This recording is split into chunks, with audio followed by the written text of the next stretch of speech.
Finding those pills in my son's backpack changed everything, but not how you'd think. I expected it to be the beginning of the end, the moment our family fell apart. Instead, it became the catalyst for the most profound transformation our family has ever experienced. What I learned about addiction, about parenting, and about unconditional love in the months that followed challenged everything I thought I knew about raising teenagers. If you're watching this because you're facing something similar, I want you to know there's hope, but the path forward might look completely different than what you're imagining right now. It was a Tuesday evening when I found them. Michael had asked me to grab his math homework from his backpack, something completely routine. But as I unzipped the front pocket, my fingers brushed against a small plastic bag containing white pills. My heart stopped. The world seemed to tilt sideways as I stared at these foreign objects in my son's possession. My mind immediately raced through every possible explanation. Maybe they were vitamins, maybe he was holding them for a friend, maybe this was all some terrible mistake. But deep down, I knew. The careful way they were hidden, the recent changes in his behavior I'd been dismissing as typical teenage moodiness, it all suddenly made sense in the worst possible way. The next few minutes felt like an out-of-body experience. I sat on his bed holding that bag, my hands shaking, trying to process what this meant for our family. Michael was my honor student, my responsible kid who'd never given me serious trouble. How had I missed this? What kind of mother was I that my own son was using drugs under my roof? The guilt crashed over me in waves, followed immediately by a surge of panic. Were these pills dangerous? How long had this been going on? Was he addicted? Was he selling them? My thoughts spiraled completely out of control as I imagined every worst-case scenario playing out in vivid detail. When Michael came home 20 minutes later, I confronted him immediately. I held up the bag and demanded answers, my voice shaking with anger and fear. What are these? How long have you been doing drugs? Who gave them to you? I fired questions at him like bullets, not giving him space to respond. When he tried to minimize it, saying they were just pills and not a big deal, I completely lost it. I told him he was grounded indefinitely, that I was searching his room daily, that he couldn't be trusted. I threatened to send him to military school, to call the police, to ruin his chances of getting into college. I thought if I scared him enough, if I showed him how serious the consequences were, he'd immediately stop and everything would go back to normal. I also made the mistake of calling my sister and my best friend that same night, venting my shock and asking for advice. They meant well, but their suggestions only reinforced my punitive approach. You need to show him who's boss, they said. He needs to learn there are consequences for his choices.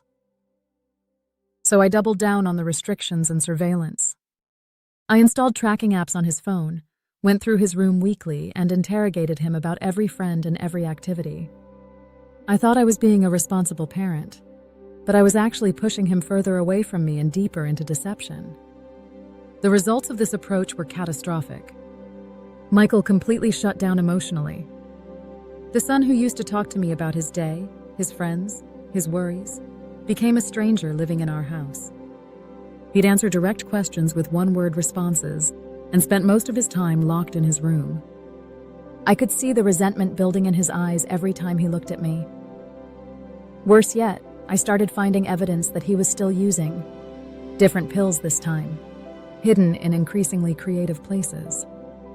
My surveillance and punishment weren't stopping the behavior, they were just making him better at hiding it. Our relationship deteriorated so badly that we could barely have a civil conversation about mundane things like dinner or homework. The breaking point came about 6 weeks later when I found him passed out in the bathroom at 2 a.m. The terror of that moment, thinking I might lose my son, finally broke through my denial about the severity of the situation. This wasn't a phase or a rebellious experiment. This was a real medical crisis that required professional help. I realized that all my anger, all my punishments, all my attempts to control the situation had accomplished nothing except damaging my relationship with the child I was desperately trying to save. That night in the hospital, while Michael slept off whatever he'd taken, I started researching addiction in teenagers. What I learned completely shifted my perspective. Addiction isn't a moral failing or a choice. It's a brain disease that requires medical treatment, not punishment. The teenage brain is particularly vulnerable to addiction because the decision-making centers aren't fully developed until age 25. All my shaming and threatening hadn't just been ineffective, it had been counterproductive, adding to the emotional pain that often drives addictive behavior in the first place. I spent hours reading stories from other parents who'd been through similar experiences, and I started to understand that my son needed compassion and medical support, not punishment and control. When Michael was released from the hospital, I sat down with him and had a completely different conversation. I started with an apology. "Michael, I'm sorry for how I handled this situation. I was scared and angry, and I made it about my feelings instead of focusing on helping you. I want to understand what you're going through and figure out how we can work together to get you the help you need." I told him I loved him unconditionally, that nothing he could do would change that, and that we were going to face this challenge as a family. I saw something shift in his expression, a tiny crack in the wall he'd built between us. We started family therapy the following week with a counselor who specialized in adolescent addiction. Having a neutral third party helped us communicate in ways we hadn't been able to manage on our own. Michael finally opened up about the pressure he felt at school, his anxiety about college applications, and how the pills initially helped him focus, but eventually became something he needed just to feel normal. I learned to ask open-ended questions instead of making accusations. Instead of, "Why did you do this to our family?" I started asking, "What was going on for you when you first tried these pills?" The change in his willingness to share was remarkable. Setting boundaries with love became our new approach. Instead of punitive restrictions, we created agreements together about check-ins, curfews, and activities. When he violated these agreements, we'd have conversations about what happened and adjust our approach rather than imposing harsh punishments. We found a treatment program that focused on therapy and support rather than shame-based approaches. I attended parent support groups where I learned from other families going through similar struggles. Most importantly, I started taking care of my own mental health, working with a therapist to process my guilt and fear so I could show up as the parent Michael needed me to be. The treatment process wasn't linear or quick. Michael had setbacks, moments where he'd use again or lie about his activities. But because we'd rebuilt our communication foundation, these incidents became opportunities for honest conversation, rather than explosive confrontations. When he'd slip up, I'd say something like, "I'm disappointed this happened, but I'm proud of you for telling me the truth. Let's talk about what led to this decision and how we can adjust your support system." This approach helped him see relapses as part of recovery rather than complete failures that proved he was hopeless. Recovery is an ongoing process for our entire family, not just for Michael. It's been 18 months since that first discovery, and our relationship is stronger than it's ever been.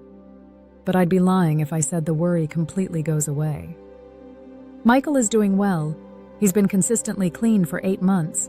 He's back to earning good grades, and most importantly, he talks to me about his struggles before they become crises. But I've learned that vigilance doesn't mean surveillance. It means staying connected, maintaining open communication, and being aware of warning signs without becoming obsessive or controlling. The transformation in our family dynamic has been remarkable. We talk more honestly than we ever did before this crisis. Michael has developed genuine coping strategies for stress and anxiety. I've learned to manage my own anxiety about his choices and to trust the foundation of love and communication we've rebuilt. We still have family therapy sessions monthly, not because we're in crisis, but because we've learned the value of having a safe space to discuss challenges before they become overwhelming. This experience taught us that healing happens in relationships, not in isolation. If you're facing a similar discovery with your own teenager, please hear this. Your first instinct to panic and punish is completely natural, but it won't solve the problem. Don't make my initial mistakes. Instead of confronting immediately, take time to educate yourself about addiction. Reach out to professionals who specialize in adolescent substance abuse. Approach your child with curiosity instead of accusation. Ask, "What's going on with you?" instead of, "How could you do this?" Remember that addiction is a health issue, not a moral issue, and respond accordingly. Most importantly, get support for yourself. You can't guide your child through recovery if you're drowning in your own fear and guilt. The road ahead might be longer and more complex than you initially imagined, but it can also lead to a deeper, more authentic relationship with your child than you ever thought possible. Recovery isn't just about stopping drug use. It's about building a life and family relationships that are strong enough to handle whatever challenges come next.